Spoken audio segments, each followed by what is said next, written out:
किसान भाइयों नमस्कार।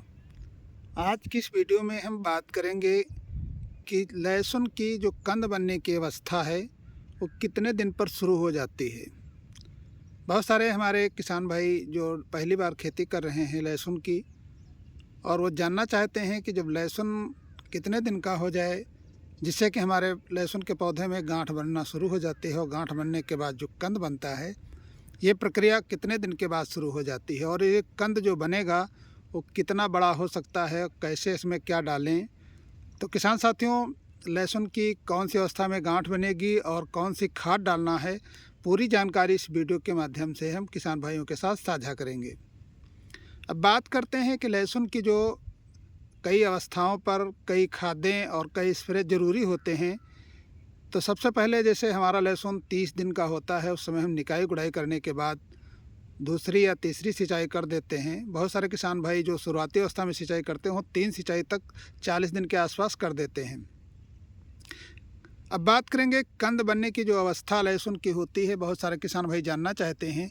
तो किसान साथियों, लहसुन की जो ये 50 और 60 दिन के आसपास जो समय होता है ये बहुत अहम समय माना गया है। और इसमें जैसे कि हम अपने पौधे में दिखा रहे हैं, ये गांठ बनना इसमें शुरू हो गया है।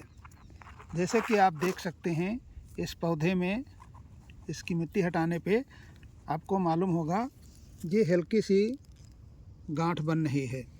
जैसे कि आप अभी से देख रहे हैं इस पौधे में इतना सा कंद का साइज जो है ये बन रहा है। तो इतने से कंद के जो साइज हैं ये लगभग 50 दिन की अवस्था पे शुरू हो जाते हैं। और जो भी किसान साथी इस समय थोड़ा ध्यान नहीं देते हैं तो ये हमारे पौधे का जो है इसमें विकास के साथ साथ ये गांठ बनना जो शुरू हो रहा है, ये दोनों अहम अवस्थाएं हैं। इस अवस्था में हम अपने पौधे को भरपूर पोषक तत्वों की पूर्ति करते रहते हैं जिससे कि हमारे पौधे में किसी प्रकार की कोई कमी ना हो, और हमारे आने वाले समय में जो कंद बन रहे हैं, जो गांठ आपने देखा है, ये गांठ बहुत अच्छी हो और इसका जो है साइज बड़ा हो। तो इसके लिए हमें तुरंत जो है इस अवस्था पे अपने खाद की पूर्ति जो हम करना चाह रहे हैं वो तुरंत कर दें। अब खाद की पूर्ति की अगर हम बात करते हैं तो इसमें 2 तरीके से आप खाद की पूर्ति कर सकते हैं। एक तो बुआई के माध्यम से जो जड़ों से हम देते हैं, और दूसरा स्प्रे के माध्यम से। जब गांठ बनने की अवस्था होती है उस समय हमारे पौधे को फास्फोरस और पोटास, ये 2 खास चीज़ें हैं जिनको देना बहुत ज़रूरी होता है। तो किसान साथियों, जब हम लहसुन की इस अवस्था में फास्फोरस और पोटास की पूर्ति करना चाहते हैं उस समय फास्फोरस और पोटास हम NPK के माध्यम से भी पूर्ति करते हैं।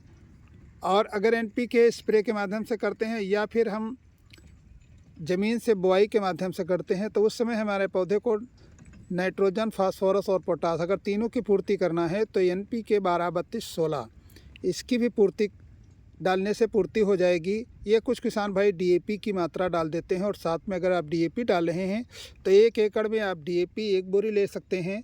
और साथ में जो अपना पोटास आती है मोरेट ऑफ पोटास की अगर हम बात करते हैं तो ये आप 25 से 30 किलो इसके साथ में मिला करके और बुआई करने के बाद सिंचाई कर सकते हैं। किसान साथियों, ध्यान रहे कि जब ये बुआई कर रहे हैं तो दोपहर की बात करें ताकि अपने खेत में ओस न हो। अगर इस तरीके से आप बुआई करते हैं तो अपने खेत में जो लहसुन का पौधा लगा है इसको फास्फोरस और पोटास यानी दोनों चीज़ों की पूर्ति हो जाएगी, और आपका लहसुन का जो ये गांठ बन रहा है ये गांठ धीरे धीरे कंद में परिवर्तित होकर के, और 70-80 दिन के बाद जब आप देखेंगे तो ये बढ़ने लगेगा। और ये धीरे धीरे करके 100 दिन के बाद जब हमें इसको और पोटास की मात्रा पूर्ति करना है उस समय हमें देना है इसमें 0050 पोटास जो है स्प्रे के माध्यम से चिलेटेड पोटास होती है, हम अपने पौधे को पूर्ति करेंगे जिससे कि हमारे लहसुन में बहुत बड़े कंद बनेंगे। और जो कंद बनेंगे उनका साइज और दो चमकीला, ये दोनों चीज़ें बहुत अच्छी होंगी। साइज भी बहुत बड़ा होगा और जो उसके अंदर कलियाँ होंगी उनका उभार भी बहुत अच्छे से होता है। तो इसलिए किसान साथियों, अपने पौधे की जो 50 से 60 दिन की अवस्था होती है, जैसे कि मैंने आपको दिखाया, एक बार फिर दिखा देते हैं। ये जो गांठ अभी से बनना शुरू हो गया है, ये गांठ जो है धीरे धीरे बढ़ कर के और ये बड़े रूप में आ जाएगी। अभी अभी आप देख रहे हैं हमारे लहसुन में इतने इतने पौधे हैं और इतने इतने पौधे में गांठ बनना शुरू हो गया है। तो इस तरीके से अगर आप देख सकते हैं कि गांठ बनना शुरू है तो उसमें हमें नाइट्रोजन हल्की मात्रा में देना है और फास्फोरस पोटास इन दोनों तत्वों की पूर्ति भी करना है। तो तो अगर समय से आप इन सब चीज़ों की पूर्ति करते रहेंगे तो आपके पौधे में बहुत अच्छा ग्रोथ चलेगा और साथ साथ में जो ये कंद बन रहे हैं बहुत अच्छे कंद बनेंगे।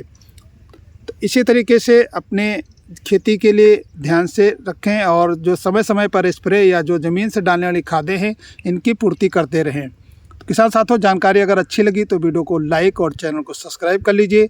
आने वाले समय में इसी तरीके की जानकारी के लिए आप हमसे जुड़ सकते हैं। फिर मिलेंगे, तब तक के लिए नमस्कार।